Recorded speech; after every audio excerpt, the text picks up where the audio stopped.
ආදරණීය දරුවනේ කලින් පාඩමේදී අපි සාකච්ඡා කරපු විශේෂ සංකල්පයෙන් පසුව සංරක්ෂණය පිළිබඳවත් ඒ වගේම නෂ්ට වීමේ සිට සංරක්ෂණය දක්වා ප්‍රශ්නාවලියත් සාකච්ඡා කිරීමට තමයි දැන් මම සූදානම් වෙන්නේ. ඉතින් එහෙනම් අපි සංරක්ෂණයට මුලින්ම යොමු වෙමු. සංරක්ෂණ ක්‍රියාදාමයේ ප්‍රධානම අරමුණ තමයි ජීව විශේෂ උපරිම සංඛ්‍යාවක් ආරක්ෂා කර ගැනීම. ජීව විශේෂ උපරිම සංඛ්‍යාවක දිගු කාලීන පැවැත්ම තහවුරු කර ගැනීම තමයි සංරක්ෂණයේ ප්‍රධානම අරමුණ වෙන්නේ. සංරක්ෂණ ක්‍රියාදාමයේ ප්‍රධානම අරමුණ තමයි ජීව විශේෂ උපරිම සංඛ්‍යාවක දිගු කාලීන පැවැත්ම තහවුරු කර ගැනීම. මෙහිදී විශේෂයෙන්ම වඳ වියාමේ තර්ජනයට මුහුණ පාලා තියෙන ජීවීන්ව විශේෂයෙන්ම ආරක්ෂා කරන්න ඕනේ. ඒ වගේම ඔවුන්ගේ ප්‍රජනන ක්‍රියාවලිය නොකඩවා පවත්වාගෙන යන්න ඕනේ අඛණ්ඩව. ඒ වගේම ඒ ජීවීන්ගේ නොනැසි පැවැත්ම තහවුරු කරන්නත් ඕනේ. මේ අරමුණු ඔක්කොම අපි දැනගන්න ඕනේ. වඳ වියාමේ තර්ජනයට මුහුණ පාලා තියෙන ජීව විශේෂයෙන් සුරකින්න ඕනේ. එයාලගේ ප්‍රජනක ක්‍රියාවලිය නොකඩවා පවත්වාගෙන යාමටත් ඒ වගේම ඔවුන්ගේ පැවැත්ම තහවුරු කිරීමටත් නොනැසි පැවැත්ම තහවුරු කිරීමටත් පියවර ගන්න ඕනේ.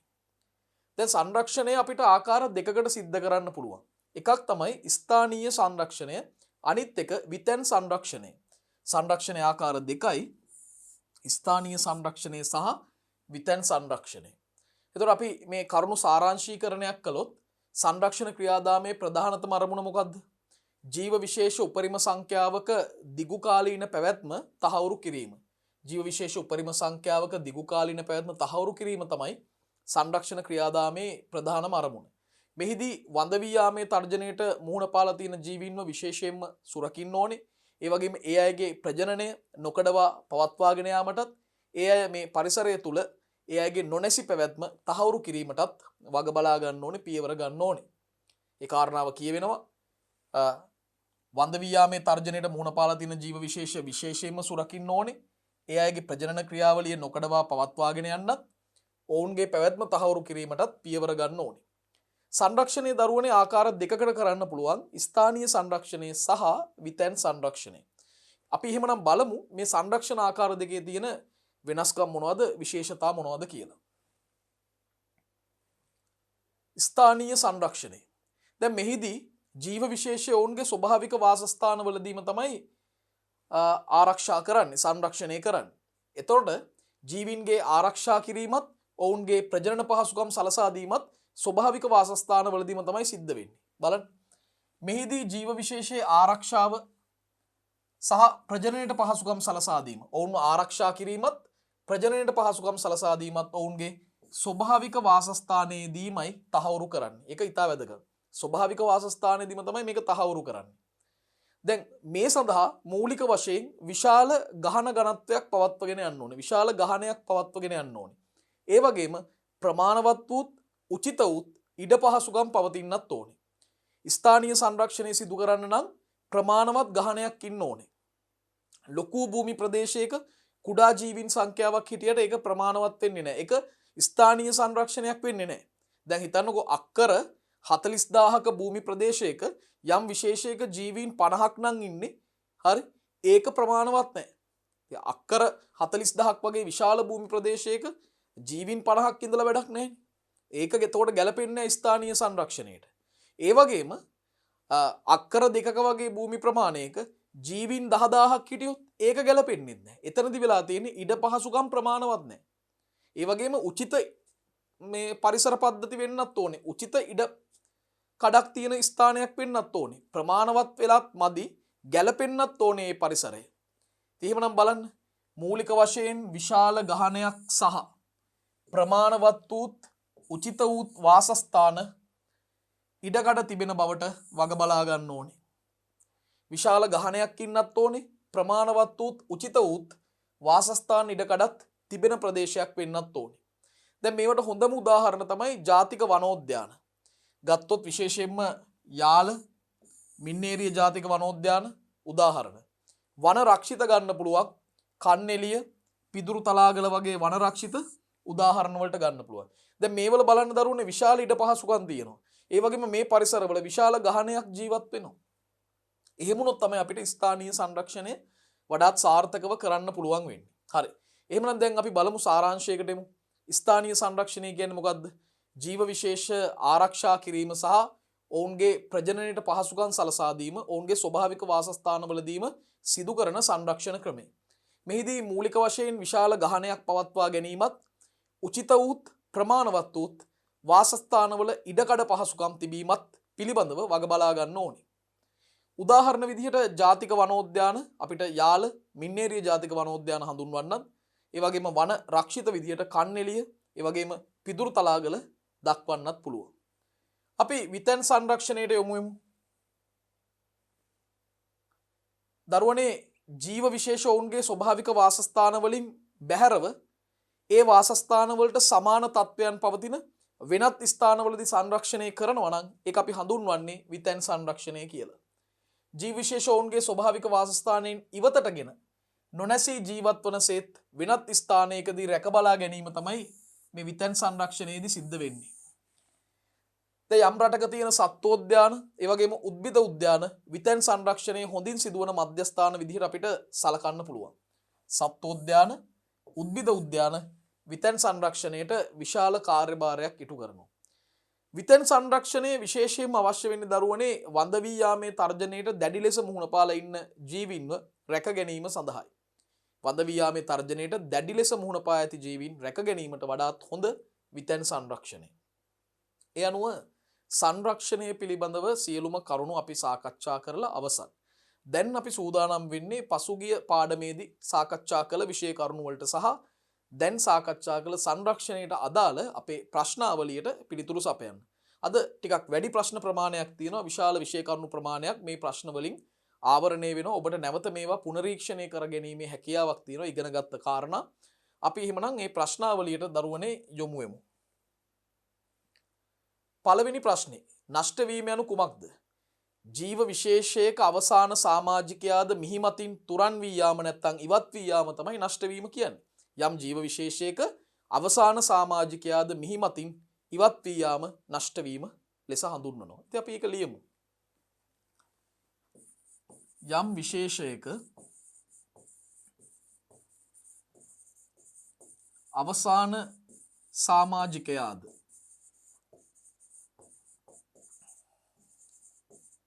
පෘථුවියෙන් නැත්නම් මිහිමතින්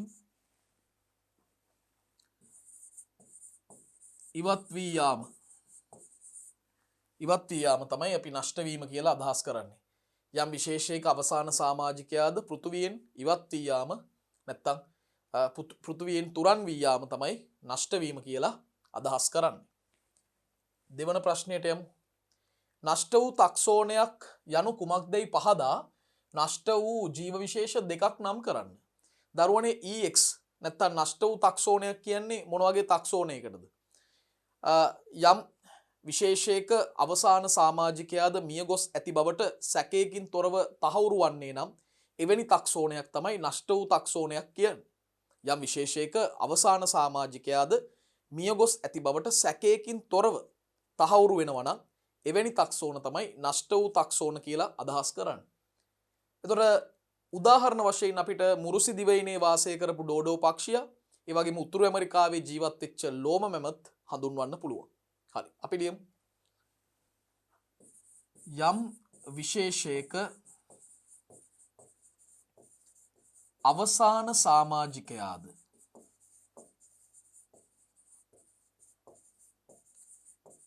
මිය ගොස් ඇති බවට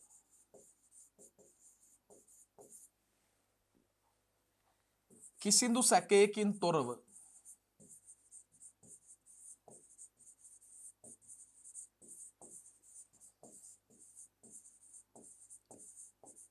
තහවුරු වන්නේ නම්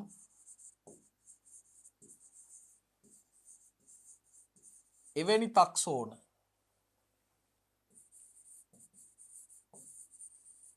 තාක්ෂෝණ නෂ්ට වූ නැත්නම් EX තාක්ෂෝණ වේ. නෂ්ට වූ තාක්ෂෝණ වේ. දැන් අපි උදාහරණ අහනවා එවැනි ජීවි විශේෂ දෙකක් නම් කරන්න කියලා. එකක් මුරුසි දිවයිනේ වාසය කළ ඩෝඩෝ පක්ෂියා ඒ වගේම උතුරු ඇමරිකාවේ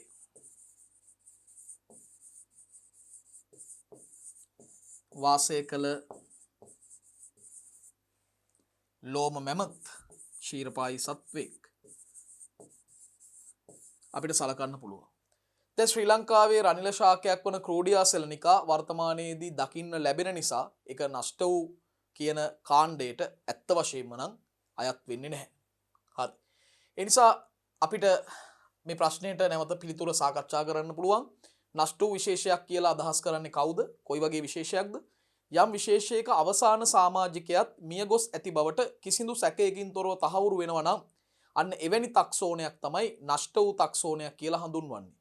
මුරුසිදිවයිනේ වාසය කරපු ඩෝඩෝ පක්ෂියත් ඒ වගේම උතුරු ඇමරිකාවේ ලෝම මැමත් මීට හොඳම උදාහරණ. අපි එහෙමනම් දරුවනේ ඊළඟ ප්‍රශ්නයට යමු. වනමය නෂ්ට වූ නැත්නම් EW extinct in the wild තාක්ෂෝණයක් යන කුමක්දයි පැහැදිලි කර ඒ සඳහා නිදසුන් ජීවියෙකු නම් කරන්න. දැන් වනමය නෂ්ට වූ ජීවියෙකු දරුවනේ වර්තමානයේ වන විට ඒ ජීවියා තමන්ගේ ස්වභාවික වාසස්ථානයේ දකින්න ලැබෙන්නේ නැහැ එක සමාජිකයෙක්වත්. හැබැයි වගා කරන ලද හෝ සිර කරන ලද එහෙම නැත්නම් ස්වභාවීකරණය කරන ලද ගහණයක් ලෙස තම ස්වභාවික වාසස්ථානයෙන් පිටත පමණක් ජීවත් වෙනවා නම් අන්න එවැනි ශාක එවැනි සතුන් තමයි අපි වනමය නෂ්ට වූ තාක්ෂෝණ කියලා කියන්නේ. අපිට ඒක ලියන්න පුළුවන්. සීසෙල්ස් දිවයිනේ යෝධ ඉබ්බන් මේකට හොඳම උදාහරණ. හරි. වගා කරන ලද හෝ සිර කරන ලද හෝ ස්වභාවීකරණය කරන ලද ස්වභාවීකරණය කරන ලද ගහණයක් ලෙස හෝ තම ස්වභාවික වාසස්ථාන වලින්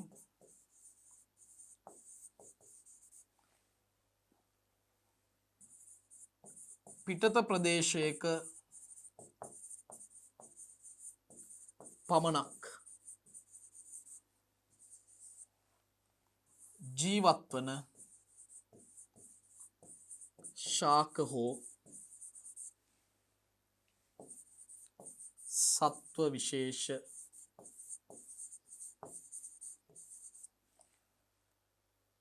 වනමය නෂ්ට වූ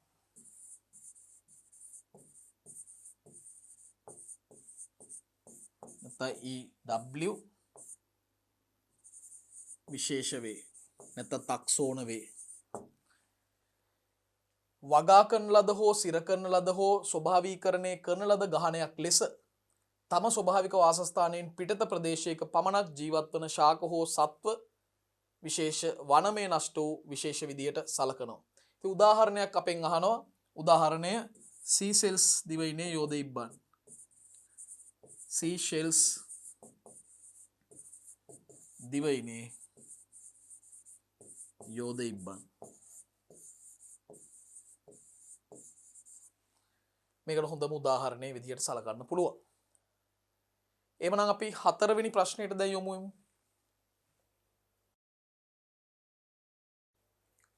අපි හතරවෙනි ප්‍රශ්නෙට යමු. අතිශය අන්තරායට ලක් වූ CR තාක්ෂෝණයක් යන කුමක්දයි පැහැදිලි කර ඒ සඳහා ශ්‍රී ලංකාවේ නිදසුන් දෙකක් ලියන්න. දරුවෝ ඉතින් මේක හරිම සරල දෙයක්. අමාරු නෑ. එකම අර්ථ දැක්වීමක් ආකාර තුනකට පොඩි වෙනසක් කරලා තමයි මතක තියාගන්න කියලා මම කිව්වේ. දැන් වනමේ නෂ්ට වී යාමට අතිශය ඉහළ අවදානමක් ඇති බවට පිළිගත හැකි හේතු සාධක සහිත තාක්ෂෝණ තමයි අපි අතිශය අන්තරායට ලක් වූ තාක්ෂෝණ කියලා අදහස් කරන්නේ. අපි ලියමු. වනමය නෂ්ට වී යාමට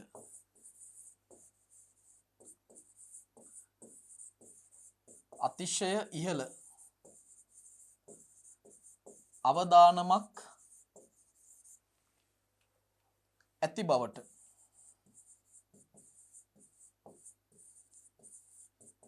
පිළිගත හැකි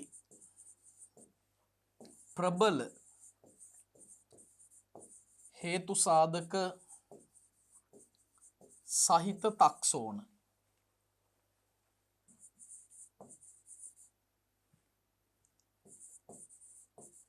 තක්සෝන වේ.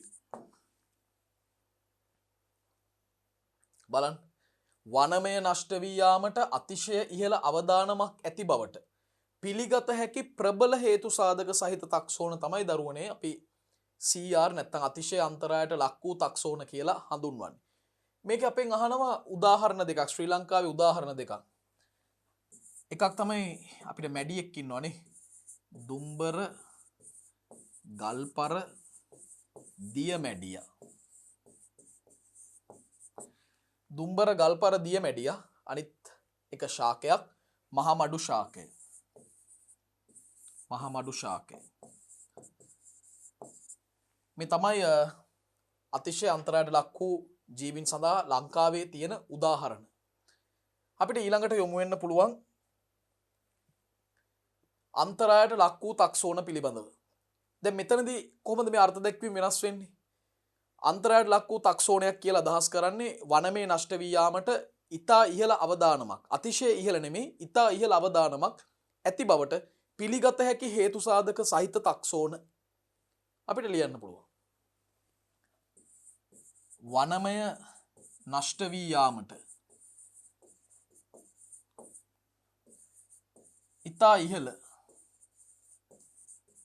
අවදානමක් ඇති බවට පිළිගත හැකි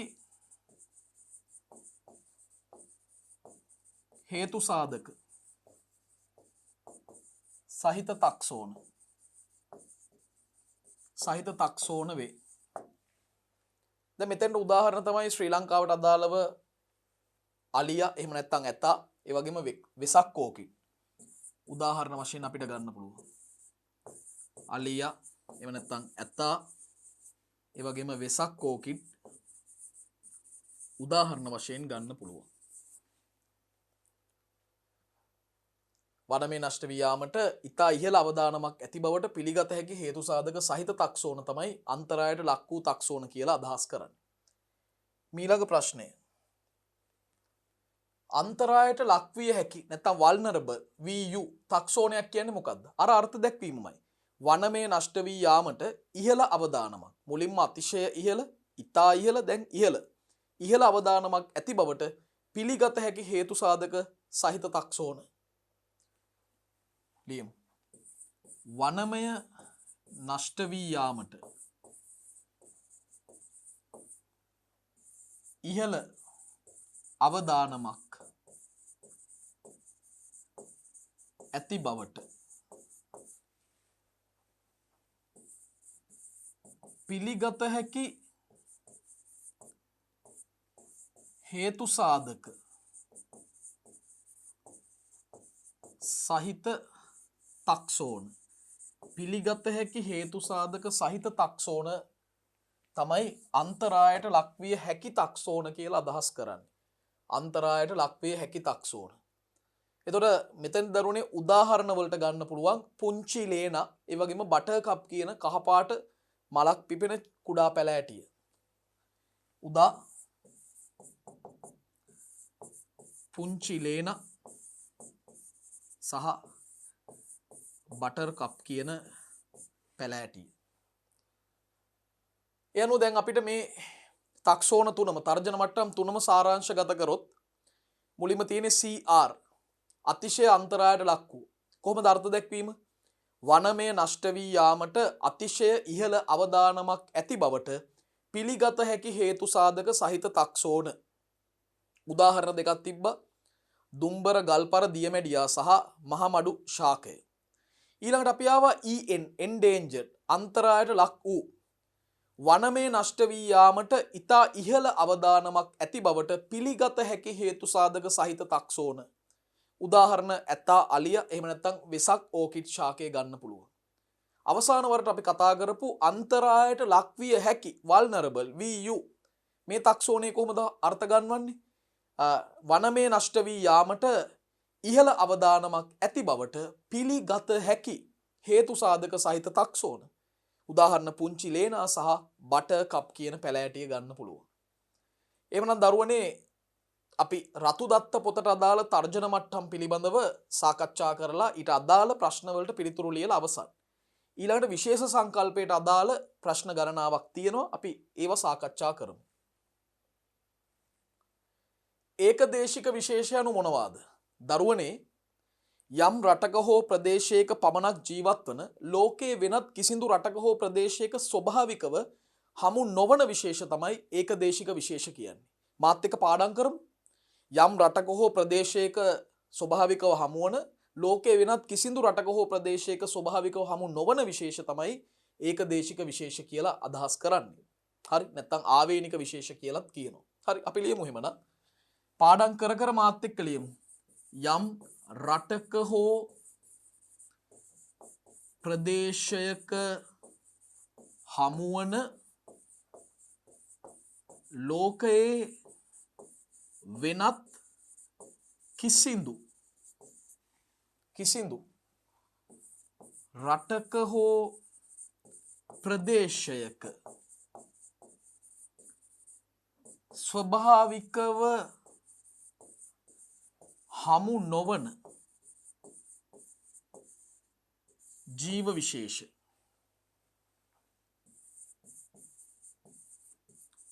ඒකදේශික විශේෂ නම් වේ.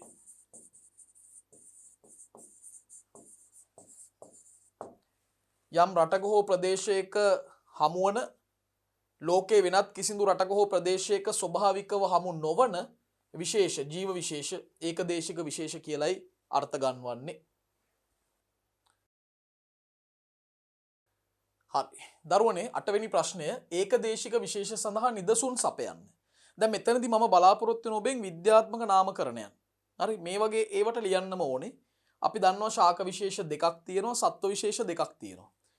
පළවෙනි ශාකය තමයි හොර ශාකය. නිවර්තන වැසි වනාන්තරවල නිරු ස්තරයේ ඉන්න ප්‍රමුඛම ශාකයක්. අපිටම ආවේනික ශාකයක්.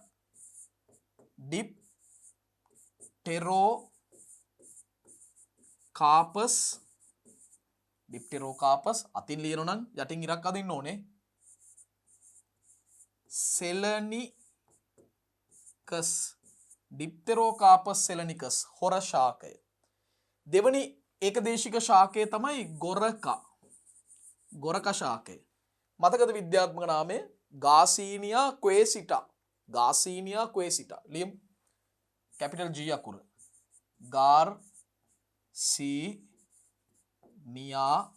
ගාසීනියා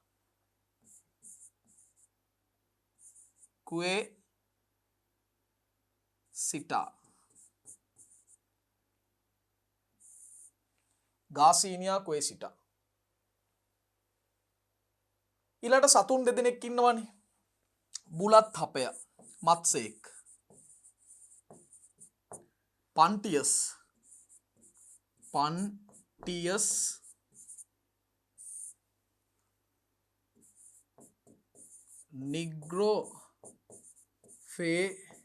නිග්‍රොෆේසියාටස්.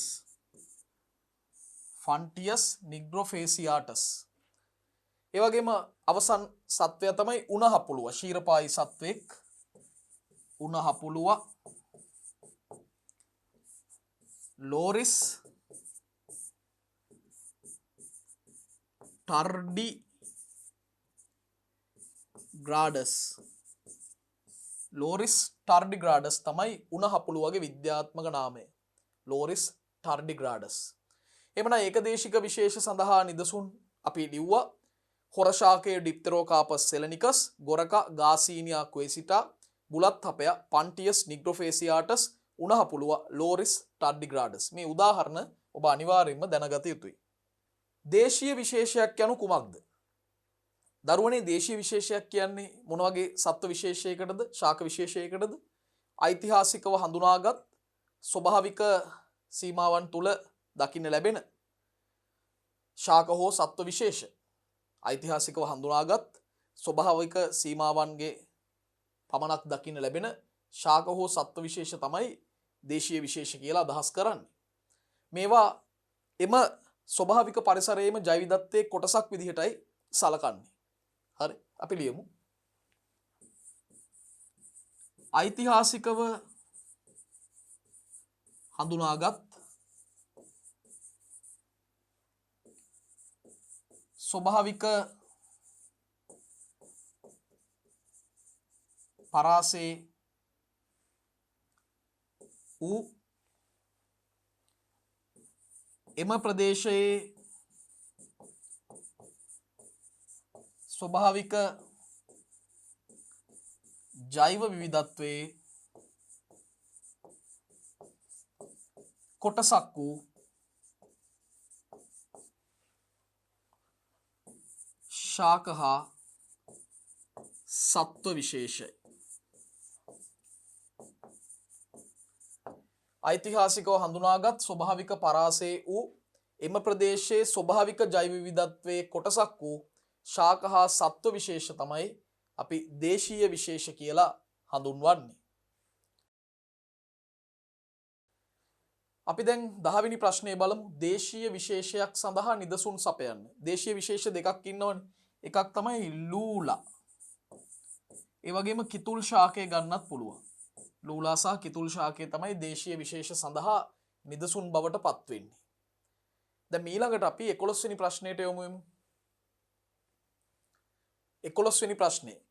විදේශීය විශේෂයක් යනු කුමක්ද? දරුවනේ මානව ක්‍රියා හේතුවෙන් තම ස්වභාවික පරාසයෙන් පිටත වෙනත් භූගෝලීය ප්‍රදේශයකට හඳුන්වා දෙනු ලැබූ ශාක හෝ සත්ව විශේෂ තමයි විදේශීය විශේෂ කියලා කියන්නේ.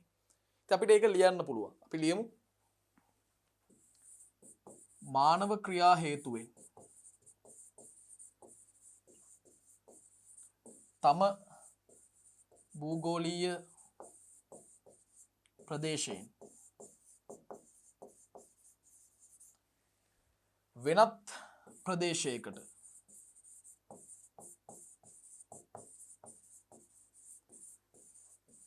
හඳුන්වා දෙනු ලැබූ ජීව විශේෂ. මානව ක්‍රියා හේතුවෙන් තම ස්වභාවික වචන එකතු කරමු. තම ස්වභාවික භූගෝලීය ප්‍රදේශයෙන් වෙනත් ප්‍රදේශයකට හඳුන්වා දෙනු ලැබූ ජීව විශේෂ තමයි අපි විදේශීය විශේෂයක් කියලා අදහස් කරන්නේ. විදේශීය විශේෂ හඳුන්වා දී ඇති ආකාර මොනවද? හඳුන්වා දී ඇති ආකාර දෙකක් තියෙනවා. සිතාමතා කරන හඳුන්වා දීම අපි කිව්වා ඍජු හඳුන්වා දීම, අහම්බෙන් සිදුවන හඳුන්වා දීම, වක්‍ර හඳුන්වා දීම. එහෙනම් ආකාර දෙකක්. එකක් සිතාමතා සිදු කරන ඍජු හඳුන්වා දීම්, අහඹු ලෙස සිදුවන වක්‍ර හඳුන්වා දීම්. සිතාමතා සිදු කරන ඍජු හඳුන්වා දීම් සහ අහඹු ලෙස සිදු කරන වක්‍ර හඳුන්වා දීම් කියලා අපිට මේ හඳුන්වා දීම් විදේශීය විශේෂ හඳුන්වා දී ඇති ආකාර දෙක ඉදිරිපත් කරන්න පුළුවන්. 13 වෙනි ප්‍රශ්නේ.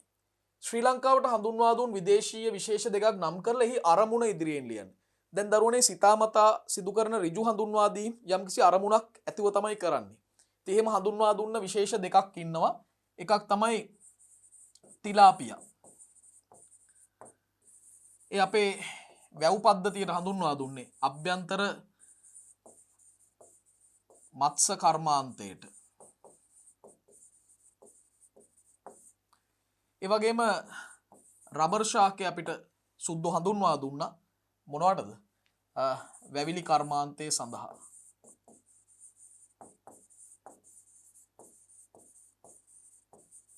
වැවිලි කර්මාන්තය සඳහා රබර් ශාකය හඳුන්වා දුන්නා. 14 වෙනි ප්‍රශ්නය. පර්යටන විශේෂයනු මොනවද? අපි දැන් පර්යටනය ගැන කතා කරානේ. පර්යටනය කියන්නේ ඍතු මගින් තීරණය කළ හෝ පුරෝකථනය කළ හැකි ලෙස එක් තැනකින් තවත් තැනකට සංචරණය වීම. ඒක පර්යටනය. එන පර්යටන විශේෂ නම් ඔය අර්ථ දැක්වීමම අරගෙන එහෙම සංචරණය වන ජීවීන් තමයි පර්යටන ජීවීන් කියන්නේ.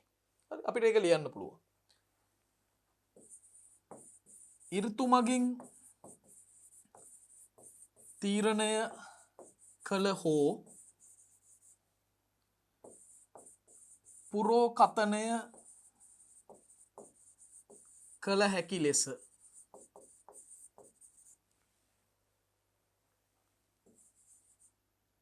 එක් ස්ථානයකින් තවත් ස්ථානයකට සංචරණය වන ජීව විශේෂ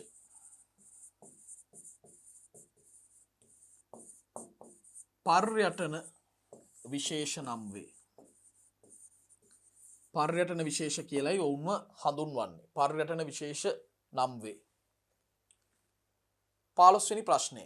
දරුවනේ පර්යටනයේ අරමුණ මොකක්ද? පර්යටනයේ අරමුණ තමයි ප්‍රජනනයේ සඳහා පවතිනා වූ අහිතකර පාරිසරික තත්ත්ව මගහැරීම. ප්‍රජනනයේ සඳහා පවතිනා වූ අහිතකර පාරිසරික තත්ත්ව මගහැරීම තමයි මේ පර්යටනයේ මූලික අරමුණ. අපි ලියමු. ප්‍රජනනය සඳහා වූ අහිතකර පාරිසරික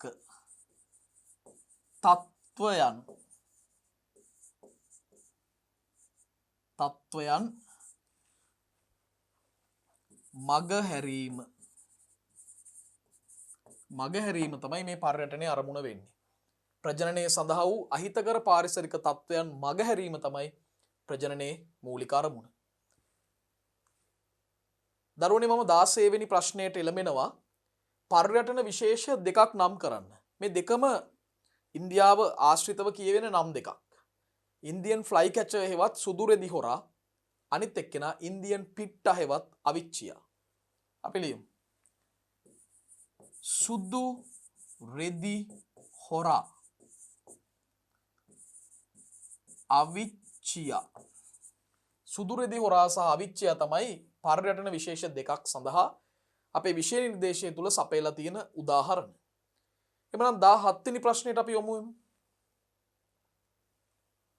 අවශිෂ්ට විශේෂයන් මොනවාද? දරුවනේ අවශිෂ්ට විශේෂ කියන්නේ අවශිෂ්ට විශේෂයක් කියන්නේ වර්තමානයේදී හුදකලාව හෝ ඊටාම සීමිත සංඛ්‍යාවලින් සීමිත ප්‍රදේශයකට සීමා වෙලා පවතින, හැබැයි එක්තරා කාලයකදී පුළුල්ව පෘථුවිය පුරාම පැතිර තිබූ විශේෂයක අද ඉතිරි වෙලා තියෙන ශේෂය තමයි මේ අවශිෂ්ට විශේෂ කියලා අදහස් කරන්නේ.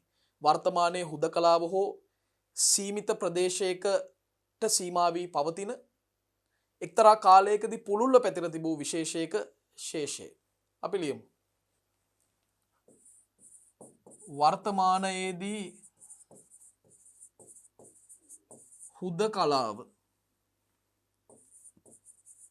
හුදකලාව හෝ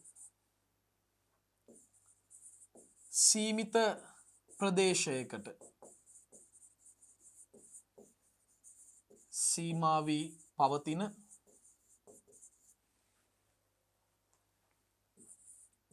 එක්තරා කාලයකදී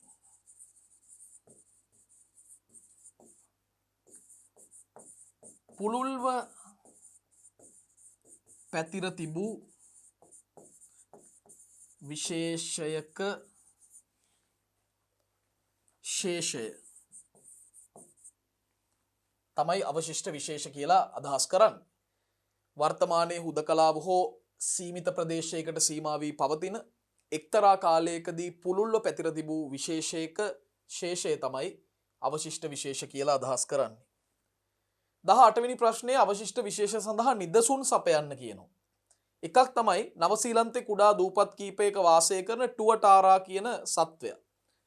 එයා තමයි පළවෙනි උදාහරණය. නවසීලන්තයේ දූපත් කීපයක වාසය කරන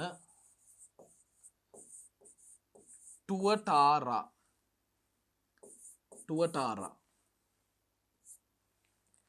දෙවනි උදාහරණය තමයි ශ්‍රී ලංකාවේ ත්‍රිකුණාමලේ තඹලගමුව ප්‍රදේශයේ වාසය කරන තඹලගමුව බොක්කාශ්‍රිත වාසය කරන ලිංගි උලා නැත්තම් ලාම්පු බෙල්ලා.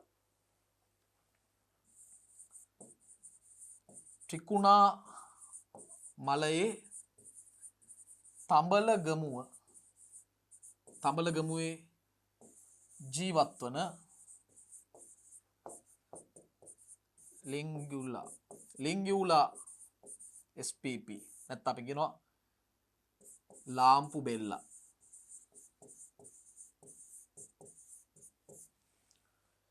දරුවනේ තුන්වෙනි උදාහරණය තමයි ආදි කල්පිත උභයජීවියෙක් ඉන්නවා පාද රහිත පණුවාකාර දේහයක් තියෙන. ඒ තමයි ඉච්තියෝපිස් එවත් පණුගෙම්බ. පාද රහිත පණු ආකාර දේහ දරන ආදි කල්පිත උභය ජීවියෙකු වන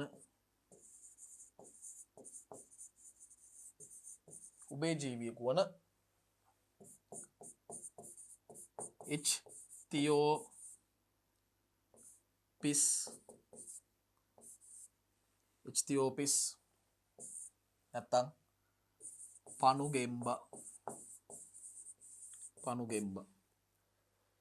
මෙන්න මේ උදාහරණ අපිට දක්වන්න පුළුවන් නවසීලන්තයේ දූපත් කීපයක වාසය කරන ටුවටාරා, ශ්‍රී ලංකාවේ ත්‍රිකුණාමලයේ තඹලගමුවේ වාසය කරන ලිංගියුලා නැත්තම් ලාම්පු බෙල්ලා, ඒ වගේම පාද රහිත පණුවාකාර දේහ දරන ආදි කල්පිත උභයජීවියෙකු වන පණුගෙම්බ නැත්තම් ඉච්තියෝපිස් අපිට අවශිෂ්ට විශේෂ සඳහා උදාහරණ විදිහට දක්වන්න පුළුවන්.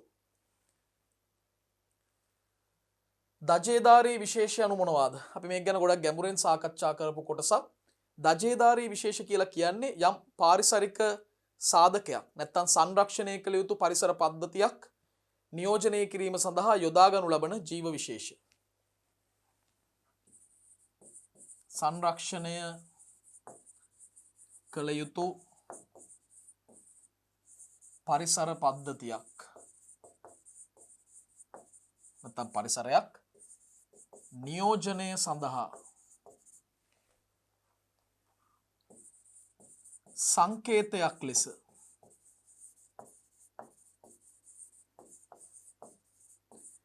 යොදා ගනු ලබන ජීව විශේෂ.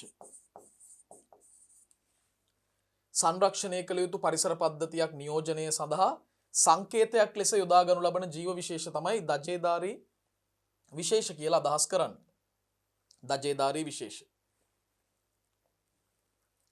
20 වෙනි ප්‍රශ්නය. දජේදාරී විශේෂ තෝරා ගනු ලබන නිර්ණායක මොනවද? මොන වගේ නිර්ණායක මත පදනම්වද මේ දජේදාරී විශේෂ දරුවනේ තෝරගන්නේ?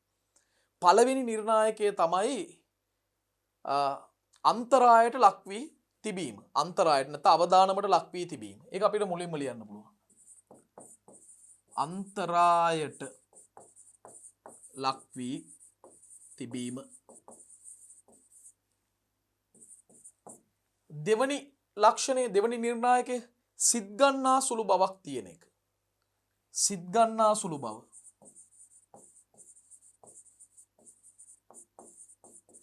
සිත් ගන්නා සුළු බව. එතකොට තුන්වෙනි නිර්ණායකය තමයි සුවිශේෂී ලක්ෂණ පවතින බැවින් මහජන සහාය සහ පිළිගැනීම බහුලව වැඩි වශයෙන් ලබා ගැනීමට ඇති හැකියාව. සුවිශේෂී ලක්ෂණ පවතින බැවින් මහජන සහාය සහ පිළිගැනීම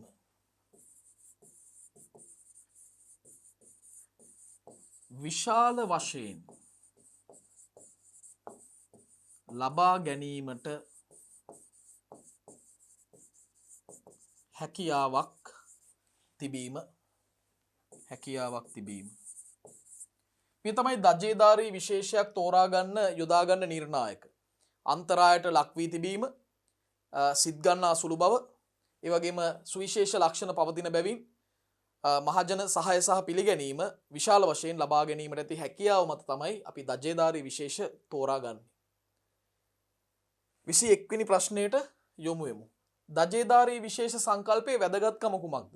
දැන් මෙහෙම විශේෂ කීපයකට ලැබෙන ප්‍රසිද්ධිය නිසා එම පරිසර පද්ධතියත් ඒ ආශ්‍රිත සියලුම ජීව විශේෂත් සංරක්ෂණය කිරීමට හැකියාව ලැබෙනවා. ඒක තමයි සංකල්පයේ වැදගත්කම. දජේධාරී විශේෂ කිහිපයකට ලැබෙන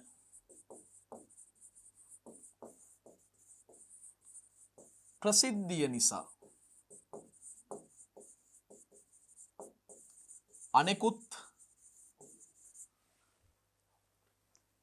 ජීව විශේෂත් සමස්ත පරිසර පද්ධතියත් සංරක්ෂණය කළ හැකිවීම ආරක්ෂා කරගන්න පුළුවන් රැකගන්න පුළුවන් එක තමයි මේ දජේධාරී විශේෂ සංකල්පයේ වැදගත්කම 22 වෙනි ප්‍රශ්නය දජේධාරී විශේෂ සඳහා නිදසුන් මොනවද දැන් ඉන්දියාවේ බෙන්ගාලේ කොටියා චීනයේ යෝධ පැන්ඩා ඒ වගේම ශ්‍රී ලංකාවේ කැහිබෙල්ලා කියන පක්ෂියත් අපිට ගන්න පුළුවන් ඉන්දියාවේ බෙන්ගාලි කොටියා චීනයේ යෝධ පැන්ඩා ඒ වගේම ශ්‍රී ලංකාවේ කැහිබෙල්ල කියන පක්ෂිය දජේධාරී විශේෂ සඳහා ප්‍රධානම නිදසුන් විදිහට අපිට සලකන්න පුළුවන් 23 වෙනි ප්‍රශ්නේ මූලස්ථාන විශේෂ දරුවනේ මූලස්ථාන විශේෂ කියලා අදහස් කරන්නේ යම්කිසි පරිසර පද්ධතියක ස්ථාවර බව සහ ක්‍රියාකාරීත්වයේ කෙරෙහි වැදගත් කාර්යභාරයක් ඉටු කරන ජීව විශේෂ යම් පරිසර පද්ධතියක ස්ථාවර බව පවත්වා ගැනීමට සහ එහි ක්‍රියාකාරීත්වයට වැදගත් කාර්යභාරයක් ඉටු කරන ජීව විශේෂ අපි ලියමු යම් පරිසර පද්ධතියක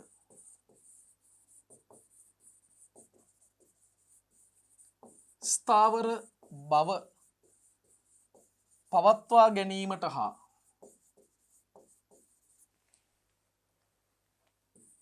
එහි ක්‍රියාකාරීත්වයට වැදගත් කාර්යභාරයක්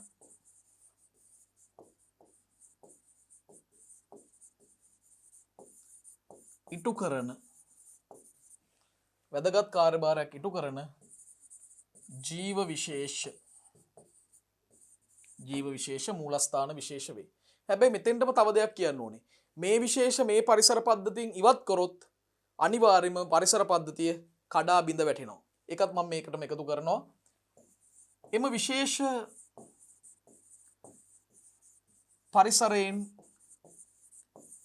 ඉවත් කළ විට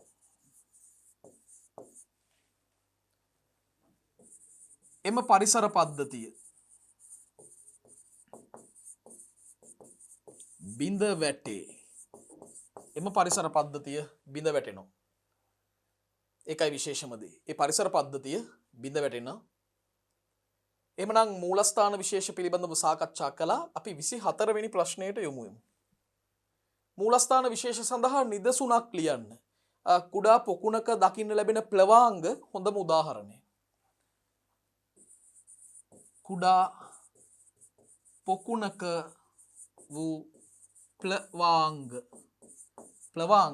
අපිට හොඳම උදාහරණයක් මූලස්ථාන විශේෂ සඳහා සපයන්න පුළුවන්. 25 වෙනි ප්‍රශ්නය ආක්‍රමණික ආගන්තුක විශේෂ යනු මොනවද? දරුවනේ මේ ආගන්තුක ආක්‍රමණික විශේෂ කියන්නේ විදේශීය විශේෂ. ඔවුන් Tamanගේ ස්වභාවික භූගෝලීය පරාසයෙන් පිටතට හඳුන්වා දීම සහ පැතිර යාම නිසා දේශීය ජෛව විවිධත්වයට තර්ජන ඇති කරන විශේෂ. ඒ ටික ඔක්කොම එකතු වෙන්න ඕනේ. විදේශීය ශාක හෝ සත්ව විශේෂයක් වන අතර තම ස්වභාවික භූගෝලීය පරාසයෙන් පිටතට හඳුන්වා දීම හා පැතිර යාම නිසා දේශීය ජෛව විවිධත්වයට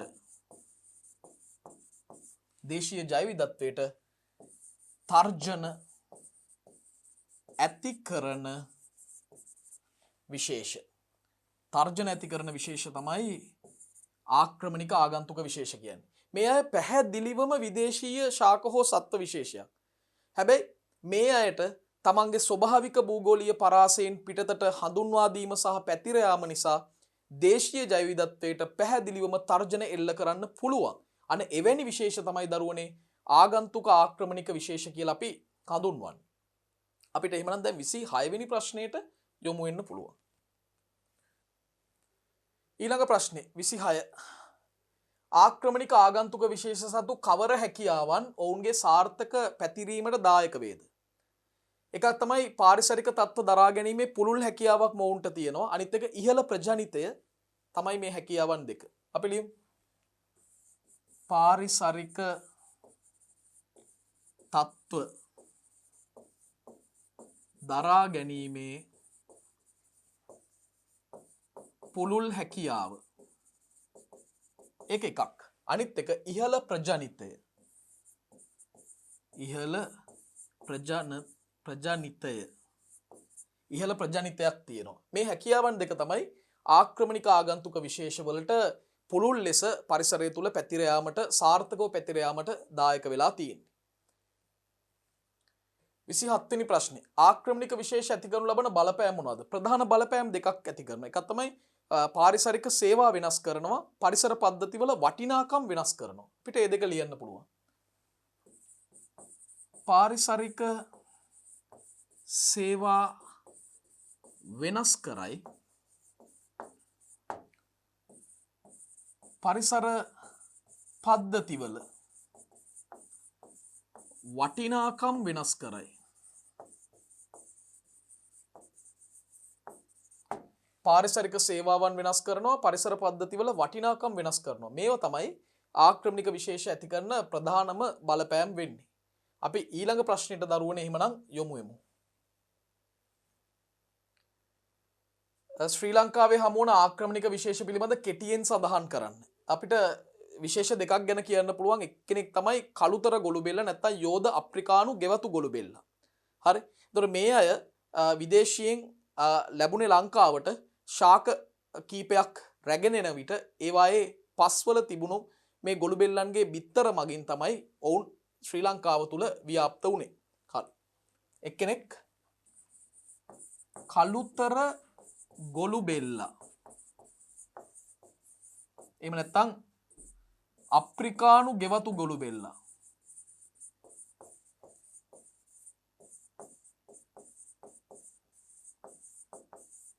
එතෙන්ට යෝධ කියන පදයක් එකතු කරමු.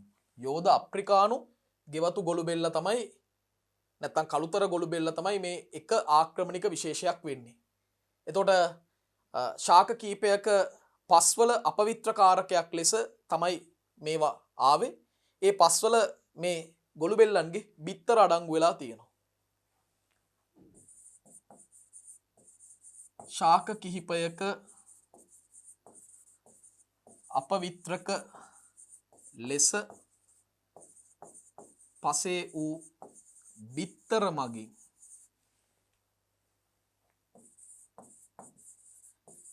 ව්‍යාප්ත වී ඇත.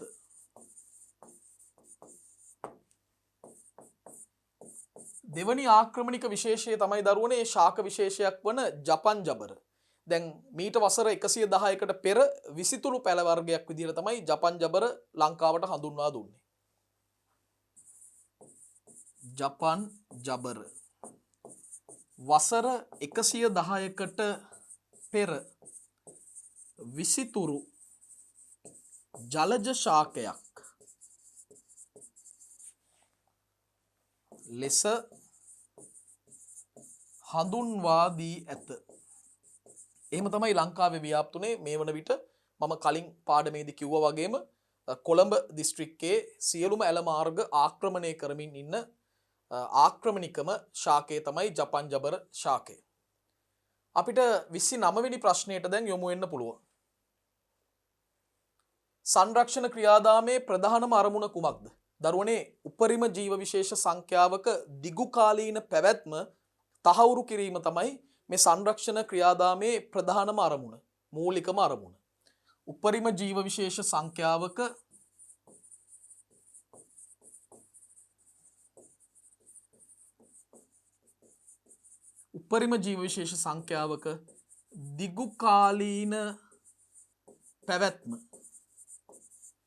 දිගු කාලීන පැවැත්ම තහවුරු කිරීම. දිගු කාලීන පැවැත්ම තහවුරු කිරීම තමයි මේ සංරක්ෂණ ක්‍රියාදාමයේ ප්‍රධානම අරමුණ වෙන්නේ. උපරිම ජීව විශේෂ සංඛ්‍යාවක දිගු කාලීන පැවැත්ම තහවුරු කිරීම තමයි සංරක්ෂණ ක්‍රියාදාමයේ ප්‍රධානම අරමුණ වෙන්නේ. 30 වන ප්‍රශ්නය. සංරක්ෂණ ආකාර දෙක නම් කරන්න. දරුවනේ සංරක්ෂණ ආකාර දෙකක් තියෙනවා. එකක් ස්ථානීය සංරක්ෂණය, අනිත් එක විතැන් සංරක්ෂණය. ස්ථානීය සංරක්ෂණය අනිත් එක විතැන් සංරක්ෂණය. ස්ථානීය සංරක්ෂණය සහ විතැන් සංරක්ෂණය ලෙස අපිට මේ සංරක්ෂණ ආකාර දෙක නම් කරන්නට පුළුවන්. 31 වෙනි ප්‍රශ්නය. ස්ථානීය සංරක්ෂණය කෙටියෙන් පැහැදිලි කරන්න. දරුවනේ ස්ථානීය සංරක්ෂණයේදී සිද්ධ වෙන්නේ ජීව විශේෂවල ආරක්ෂාව සහ ඔවුන්ගේ ප්‍රජනන ක්‍රියාවලිය ඔවුන්ගේ ස්වභාවික වාසස්ථානවලදීමයි අපි තහවුරු කරන්නේ. අපි ඒක ලියන්න ඕනේ මුලින්ම. ජීව විශේෂවල ආරක්ෂාව හා ඔවුන්ගේ ප්‍රජනන ක්‍රියාවලිය.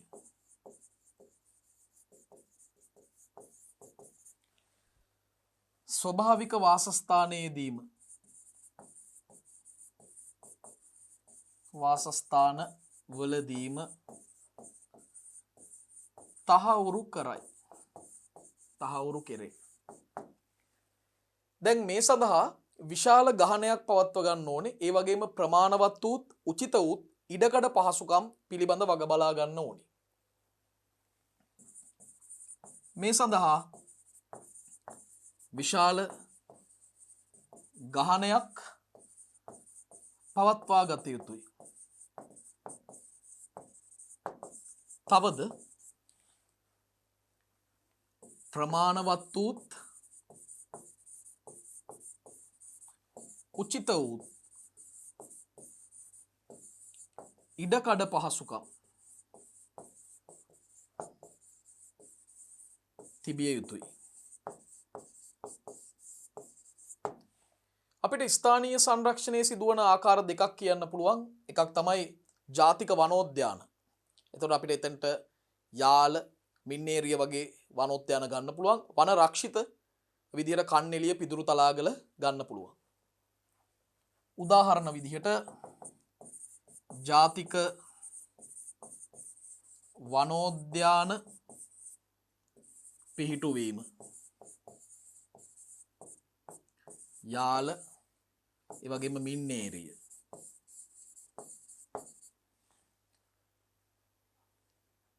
වන රක්ෂිත පිහිටුවීම.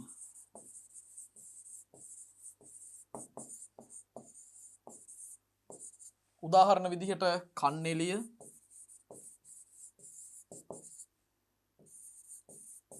පිදුරු තලාගල සලකන්න පුළුවන්. ඒ තමයි ස්ථානීය සංරක්ෂණය පිළිබඳ කෙටියෙන් අපි විෂය නිර්දේශයට අනුකූලව පැහැදිලි කළ යුතු කරුණු සියල්ල. අපි ඊළඟ ප්‍රශ්නයට යොමු වෙමු. විතැන් සංරක්ෂණය කෙටියෙන් පැහැදිලි කරන්න. දරුවනේ විතැන් සංරක්ෂණය කියලා අදහස් කරන්නේ ජීව විශේෂයක සංරක්ෂණ ක්‍රියාවලිය අපි ඔවුන්ගේ ස්වභාවික වාසස්ථානයෙන් පිටත හැබැයි ඊට සමාන තත්ත්ව සහිත වෙනත් ප්‍රදේශයකදී තමයි සිද්ධ කරන්නේ. එතකොට මෙහිදී ඔවුන්ගේ ආරක්ෂාව වගේම නොනැසි පැවැත්ම තහවුරු කරන්නත් වග බලා ගන්නට ඕනේ. විශේෂයෙන්ම ශ්‍රී ලංකාවේ සත්වෝද්‍යානවල, උද්භිද උද්‍යානවල විතැන් සංරක්ෂණය සිදුවනවා. දෙහිවල ජාතික සත්වෝද්‍යානය, පේරාදෙණිය උද්භිද උද්‍යානය මේ වගේ විතැන් සංරක්ෂණය සිදුවන ස්ථාන ලෙස හඳුන්වන්න පුළුවන්. එhmenan අපි මේ දේවල් සටහන් කරමු. එහෙනම් අපි ලියමු ජීව විශේෂයක් ස්වභාවික වාසස්ථානයෙන් පිටතදී ආරක්ෂාව තහවුරු වන ලෙසත් ප්‍රජනන ක්‍රියාවලිය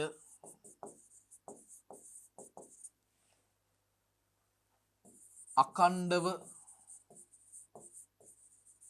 සිදු කරන ලෙසත් වෙනත් ස්ථානයකදී